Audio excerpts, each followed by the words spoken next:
Venezuela says it launched talks with the United States on restoring diplomatic ties days after U.S. forces deposed Nicolás Maduro as its president. It was the latest sign of cooperation following the leftist leader's capture and U.S. President Donald Trump's claim to be in charge of the South American country. Officials say U.S. diplomats were in Caracas to discuss reopening the U.S. embassy, while in Washington, Trump prepared to meet with oil companies over his plans to assess, or rather access, Venezuela's huge crude reserves.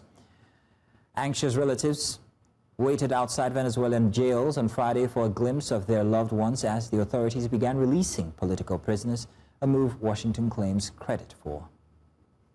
En combate, aquí nadie se entregó, aquí hubo combate, y hubo combate por esta patria. Hubo combate por nuestros libertadores, por Miranda, por Sucre, por Rivas, por Urdaneta, por Manuel Sáenz, por Ezequiel Zamora, por nuestro padre libertador. We're now joined by Michael Bolutifer, who joins us to discuss the Venezuela instance. Bolu, it's good to see you again for 2026. I haven't seen you this year, so welcome on the news. Well, thank you very much. Bolu, let's talk about precedents. What precedents is the United States president setting when he goes into a country, abducts, or many say, its sovereign leader, takes them to the United States to stand trial? What should other nations that have been fingered by the president, the U.S. president, be thinking now?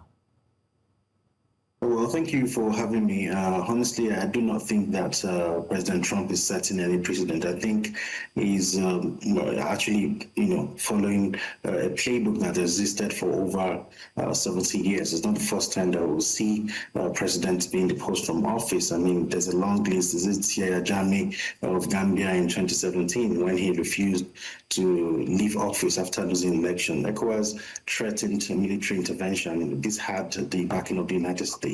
And this forced him into exile as well. The case of Laurent Gbagbo as well, of Cote d'Ivoire, I think around 2011, he refused to accept the election results. France and UN forces intervened as well, and they arrested him and took him to the Hague. Saddam Hussein is there. The capture of Muammar Gaddafi of Libya as well. This was led by NATO, the US, UK, France, and the United States. And it's not a coincidence, because Libya has Africa's largest oil reserve, and Venezuela as well. It's I think has the largest oil reserve in the world. So it's not a coincidence that these countries like Libya, Venezuela are usually soft targets. I don't think he is setting any precedent. I think it's just following the playbook that's existed, for over 70 years now. So, Bolu, in that playbook, where does Nigeria stand? Nigeria's got plenty of oil reserve. Nigeria has security challenges. Nigeria has reliance on Western finances and also Western military support. So in this situation, in this dynamic, how vulnerable is Nigeria? Yes, Nigeria is quite vulnerable. I mean, I think most countries that, if you look at it, countries that get attacked or, have that, strong conversation with the U.S. are countries that have some form of resources. They don't go to countries that have nothing to offer. You can see Congo has never really been at peace. They are the richest country in the world in terms of natural resources. Nigeria, for example, we're the third, I think the 10th largest in the world when it comes to our oil reserves, and we've not really been stable in terms of security, and we already have U.S. boots on ground in the guise of trying to stop the religious extremism allegedly taking place in the northern part of the country. So Nigeria definitely is vulnerable, especially when we can already predict what will happen if we begin to align with opposition of the U.S. like China and Russia, because that's what broke the camel's back for Trump, that they had to depose Maduro. Maduro had meetings with China and Russia, and trying to strengthen ties with them, and then he took over the country basically. So if Nigeria plays such, we can already predict that the US will probably make the same move. So yes, we're vulnerable. Nigeria is very vulnerable. It's rich in resources. It has its unequal security challenges, and we can already predict that what the United States will do should Nigeria align with Far East countries like in China and Russia.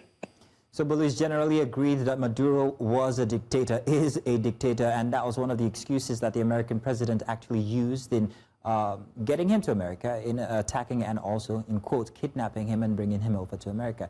Now, if bad governance is something to go by, and Nigeria has also been fingered to having bad governance, the quality of our governance is not that great. And if the Maduro instance was the liberation of the people, can that same factor be applied in Nigeria? I'm still going on the vulnerability question from before.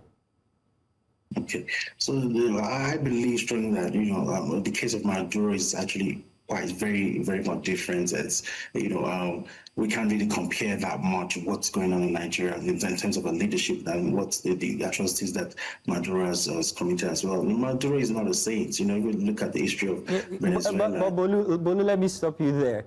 But the point is, it seemed like a smokescreen. It wasn't really about his dictatorship. It was actually about Venezuelan oil. So if you apply that to other instances and other vulnerable countries, of which Nigeria is one, do you think that that could be taken advantage of and say, oh, it's a liberation of the people? Yeah, there's a possibility, like I said earlier, if what actually broke the camel's back for Trump was, Maduro aligning and trying to strengthen ties with Russia and China. So should Nigeria make a similar move? I think it might trigger, the Trump administration to move in as well.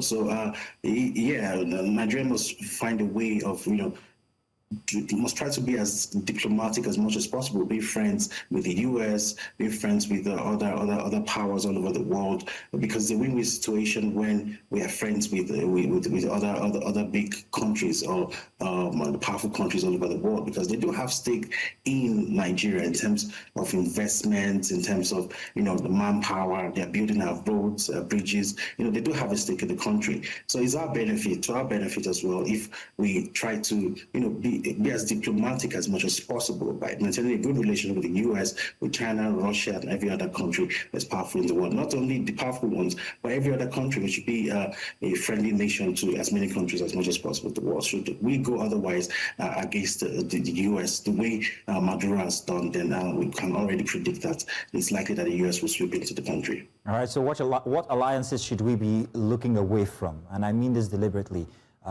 If we have the Sahel region, the Sahel belt just on top of us, and they're having relationships with Russia, that makes it strategic for the United States. They would want to have at least maybe some stake in Nigeria. But should we go afoul of alliance, who would it be that we should not be interacting with as a country that might make the United States perhaps more interested?